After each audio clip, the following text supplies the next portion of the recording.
This is TTELT, Teaching Tips for English Language Teachers. I'm Dr. Gina Rhodes. Let's get started. And this week we're with Laura Connor. I met Laura Connor when she was an English language fellow in Mongolia, and now she's a teacher in New York. And she's also doing a lot of teacher training and teaching workshops. So let's find out what she has to say for us today. This week in TTLT, we have vocabulary tips with Laura Connor. Hey, Laura, welcome to TTLT. How are you today? I'm doing great, Gina. How are you? I'm doing fabulous. Laura, why don't you tell us a little bit about yourself? Sure. So I am born and raised in New York, and I'm currently living and teaching in New York as well. I started teaching about 10 years ago after I got my master's in TESOL, and I started at a startup charter school that wanted to create a better education for the immigrant population in Staten Island. So that was really a great experience, and I got to work with middle school English language learners there and develop their first ever English language program at the school. Oh, wow. Yeah. So I did that for 3 years, and then I got an English language fellowship through the U.S. State Department, which is where you and I met each other. It was one of the best experiences of my life. And so I got to live in Mongolia for a year, and I was posted at the Mongolian University of Science and Technology. And so I did a lot of ESP, English for Specific Purposes there, and tons of teacher training and program development. And you and I got to present together a bunch of times, which was so fun. And so after that, my journey brought me to Costa Rica, where I taught for 2 years, grades 7 through 11. I worked with English language learners there as well. And then I finally returned back to New York, where I now work at the Dwight School. I've been there for 5 years. It's an international school. I work with kids all the way from grades 1 through 12 and teach them English. And so, yeah, I've had a really fun English teaching career that's brought me to some really great places. And I'm happy to be back in New York now. Wow, I see you've gone full circle. I love that I love your your whole experience. You went around the globe and back. That's I awesome. did. Yes, I feel very lucky. Great. Well, we're going to talk about vocabulary learning. So, can you tell us what's important to know about vocabulary instruction? Yeah, so I would say, from Staten Island to around the world and back, no matter what age, whether it be first grade, middle school, teachers, university students, researchers, I would say for me as an English teacher, vocabulary is probably number one, because if we don't have the words to express ourselves, if it's in speaking or in writing, then it's really a huge barrier for communication. And so I just personally love teaching vocabulary. I love giving my students that power of communication through words. And so I think that making learning vocabulary fun is super important, but also giving kids strategies so that once they get into the repetition of how to learn vocabulary, they can then use those strategies on their own, because they're constantly exposed to words, but it's then knowing how to make those words stick and remember them. And so I think repetition of routines in teaching, and also repetition of the actual words. So after you teach them, coming back to those words consistently so that kids truly know how to use those words. Yeah, I agree with you. It's really important, vocabulary strategies, and giving them those strategies to review and see the word in a lot of different ways. So what are some activities that you think are most effective in building a student's vocabulary? So I think there's lots of great activities out there. First and foremost, I find that often teachers, when they teach kids new words, don't necessarily teach them how to pronounce it. They just take for granted that these kids can read the word, but also pronounce it, especially English language learners. And so breaking down the syllables and teaching kids how to break down syllables of words. So again, when they see a new word, they're not intimidated by it. They have a strategy to figure out how to pronounce it. So I think that's really important. I think understanding word parts, so prefixes, root words, suffixes, again, so that kids can then take that strategy and figure out word meaning on their own. And I think just having lots of different activities to review those words and making it fun for them so that learning language doesn't feel stressful, but it feels fun and they feel successful at the end because they've expanded their vocabulary. Yeah. Can you give us an example of an activity that you've done with your students? Sure. Well, I'm a big fan of the four square. It used to be called, I mean, not used to, but I guess it originates from the Frere model. But basically, whenever I teach kids higher level words, I have them create a four square. So you basically divide either an index card or your notebook or piece of paper into four squares. And there's lots of different options for the four squares. You could play around with them depending on the age of your learner, but the most, I guess, common one is definition. And then another square, you could have them do synonyms and antonyms. Another square is a picture, so they have that visual piece. And then the last square is the definition. And I like to scaffold in that order. So I usually give them the definition, a kid-friendly definition, or whatever age level it may be. And then as a group, we come up with synonyms and antonyms together. And then independently, they draw the picture and do the sentence. So it scaffolds them to use the word eventually by themselves. Okay, so in the fourth square, they write a sentence using the word that they've now learned. Correct. Okay. Yeah. That Yes. would help make it stick.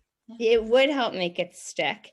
And then something fun later to do with those index cards that you've now created is to play heads up, which I don't know if have you played heads up?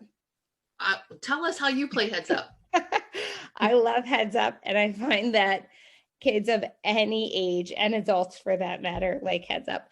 But with index cards, you just take the your pile of index cards. So if I'm the learner and I'm playing, I have them on my head so I can't see them. And then the other kids in the class give them clues as to what the word is. So then it involves the other kids. They're naturally reviewing these words, but they also need to find those synonyms to explain the word. And then the person who's holding the deck has to, remember and reproduce that word. And so I find it to be a really good way for kids to review words, and they love it. It's super fun, and it doesn't take very long. If you leave even 5 minutes at the end of class, it's an easy game to play. So just so I can visualize it. So Yes. They've got just the word on their head and the definition's on the other side, right? Right, but it's in a pile so they can't see it, right? Right. So yes, the other kids only see the word. Right. On the front side, yes, and then on the back side is the four squares.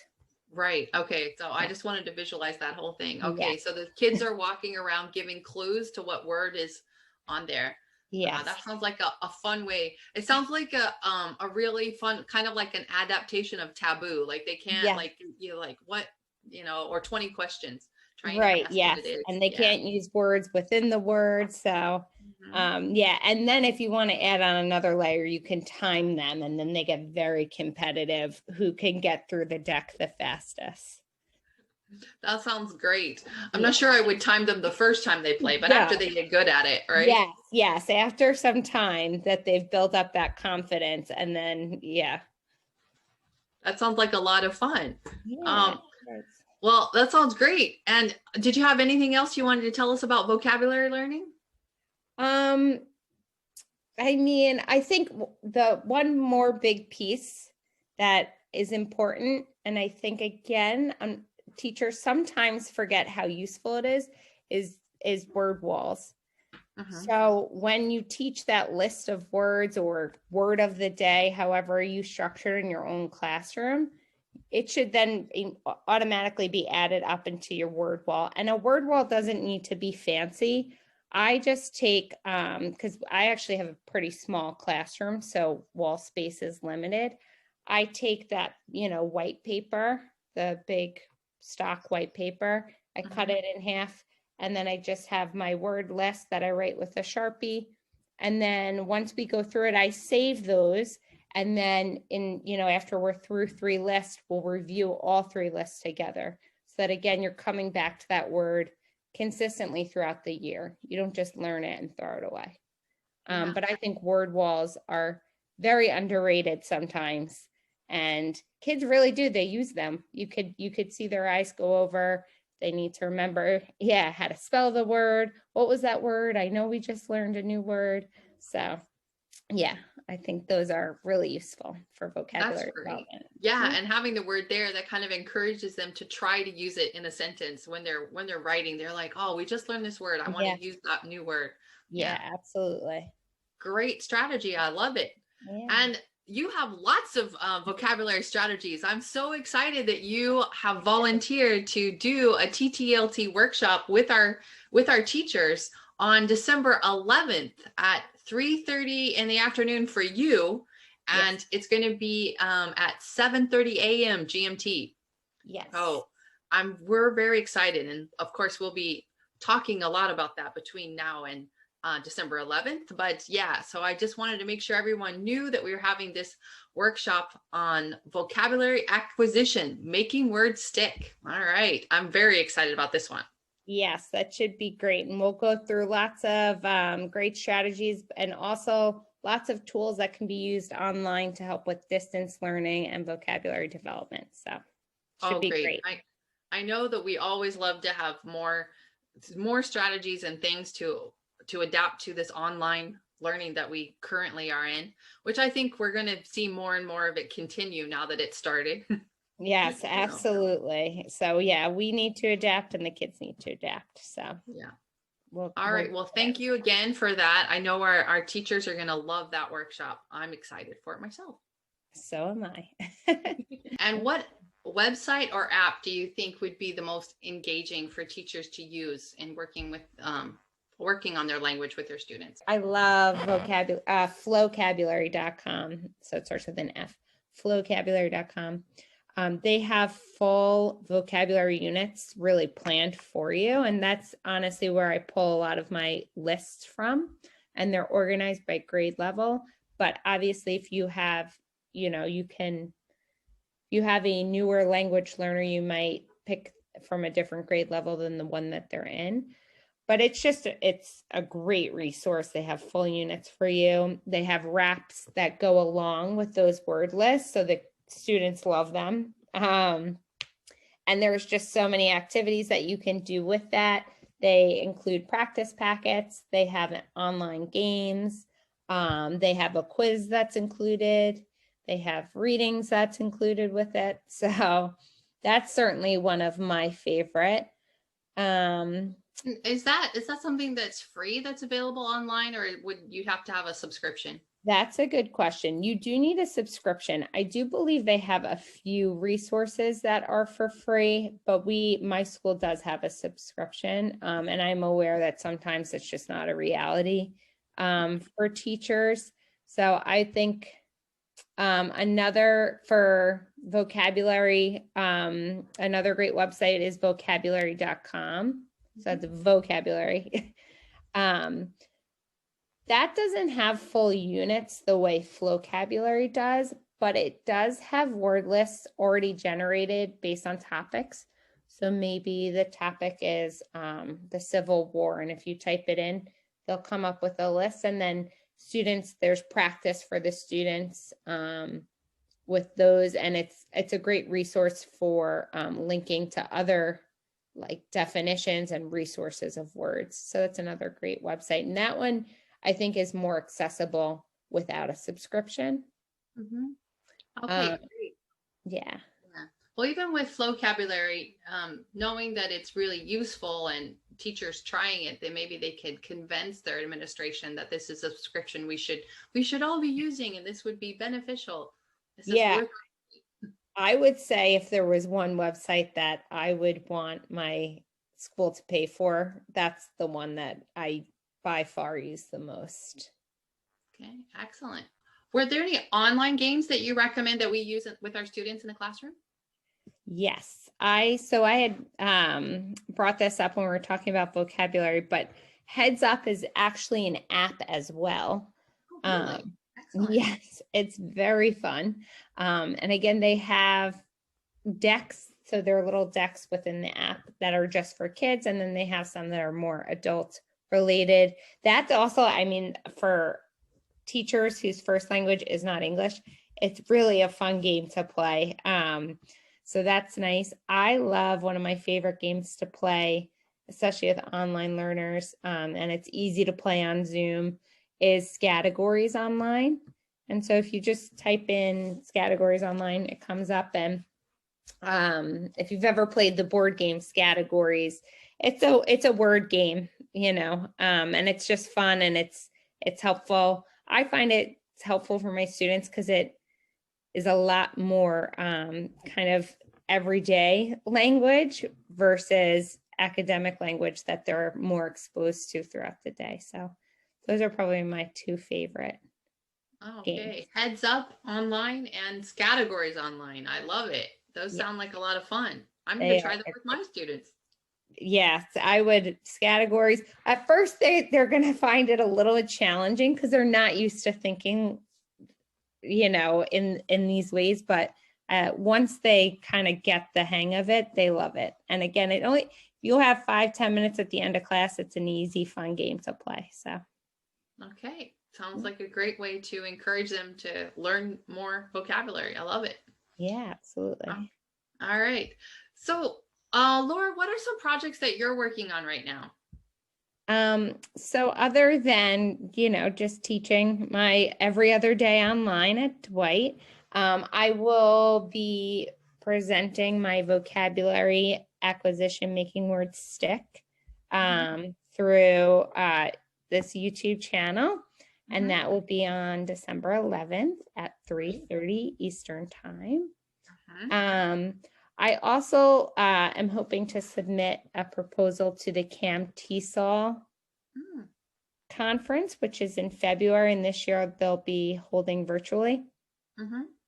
Um, I also will be running a roundtable discussion there's this organization called Gibbs, which is international schools kind of in the Northeast that get together and kind of share best practices for the International Baccalaureate curriculum.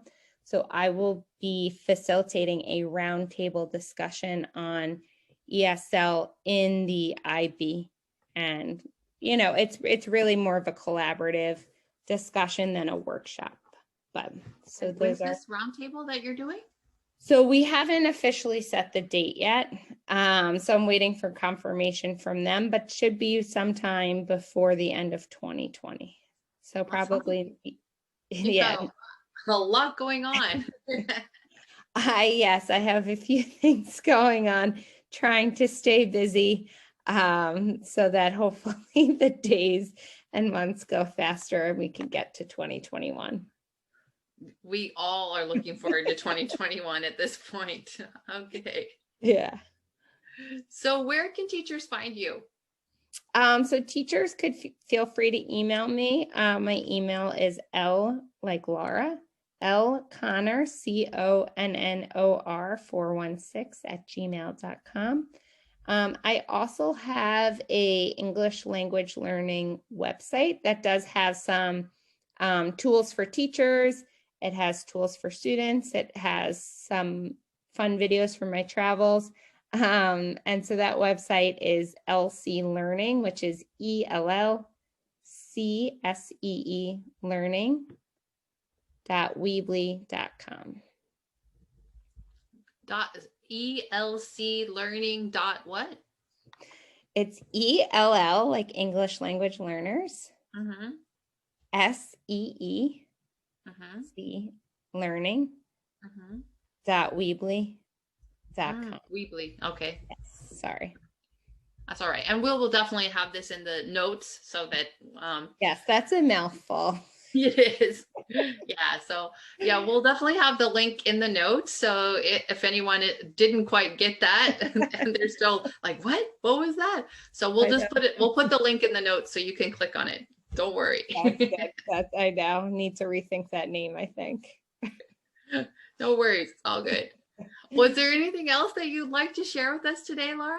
No, just that I'm excited to be working with you. And we had so much fun doing teacher trainings together when we were in China and Mongolia. So now in the new world of virtual learning, I think this is a fun little project. So yeah. Oh yeah. And I loved especially horseback riding with you in Mongolia. That was a fun day. that was the best, wasn't it? Yeah. And we Awesome. got to stay in the gears and yeah. Yeah, that was a really great trip. And we did a lot of professional development as well. So we did. We work hard, play hard. Yes, we did. That was great. That was a great trip. Okay, well, yes, I'm really excited to be working with you on this project too. I think it's excellent. Thanks a lot, Laura, for coming. Thanks, Gina.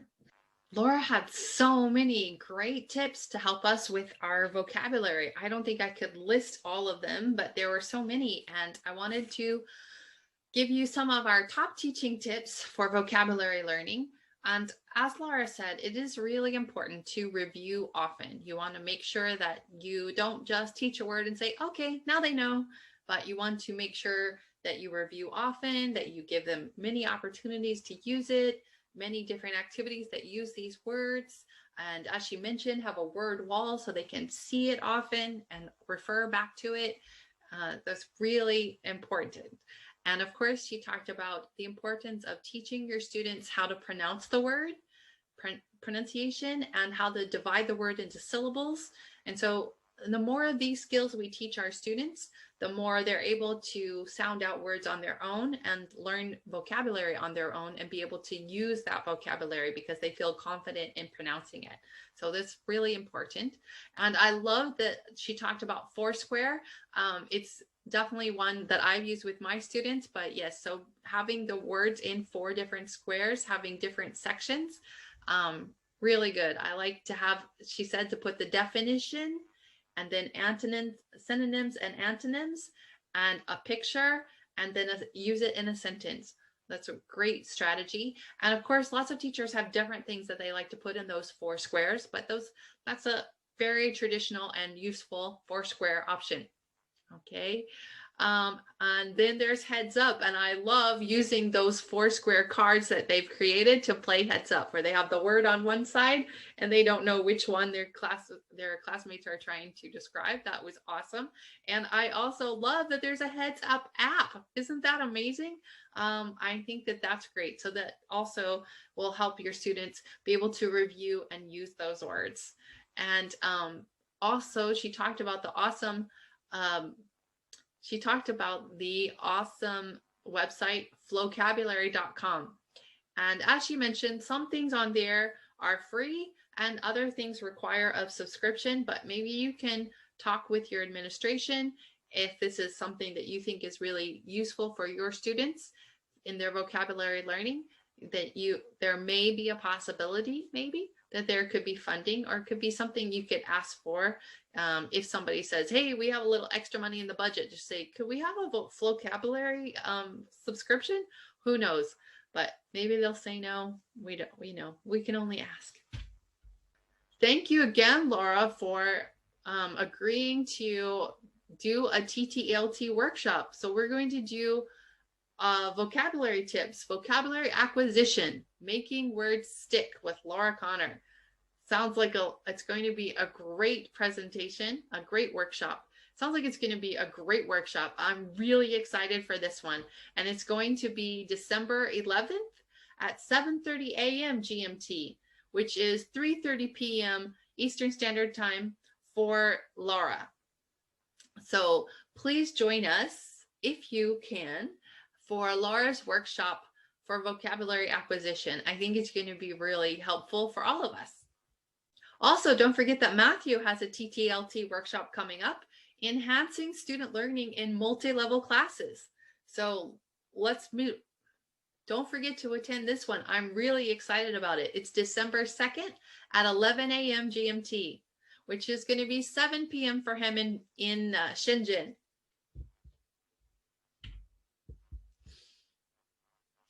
Don't forget that Beth is also doing a workshop. She's going to be doing a workshop on December 4th at 11 p.m. GMT, which will be 4 p.m. for her in Pacific Daylight Savings Time. And I'm excited for Beth's workshop on student engagement tips. I think she really is going to have a lot of ideas to share with us. So I hope you'll come.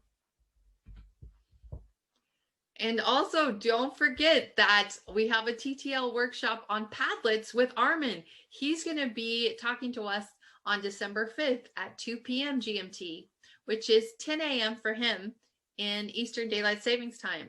So get ready for Armin's workshop on Padlets.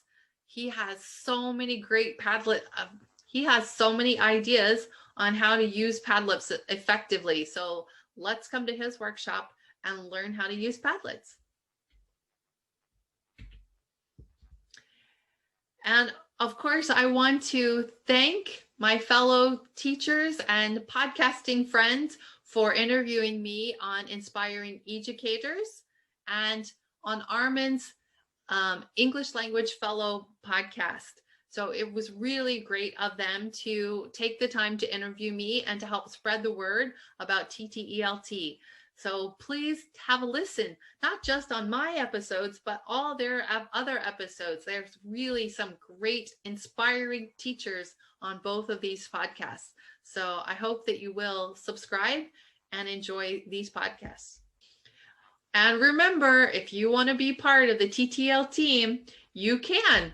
All you need to do is tell us about the tips that you would like to share, the journal article or blog that you'd like us to read and discuss, or tell us who you want us to interview, or if you would like to be interviewed. And especially contact us if you have questions, comments, or suggestions. We'd love to hear from you. And there's so many ideas that I know all of you have. So please take the time to contact us at TTLT at ttlt.org, or you can email me at tteltinfo@gmail.com. And of course, please subscribe to our podcast and YouTube channel and join our Facebook group, TTELT. And don't forget to follow us on Twitter and Instagram. Our Twitter is TTELT1 and our Instagram is t.telt. And of course, all of these links will be in the notes. So please go there to connect with us. We want you to connect with us as many ways as possible and attend all of our workshops and learn as much as you can. Thanks for tuning in. See you next time.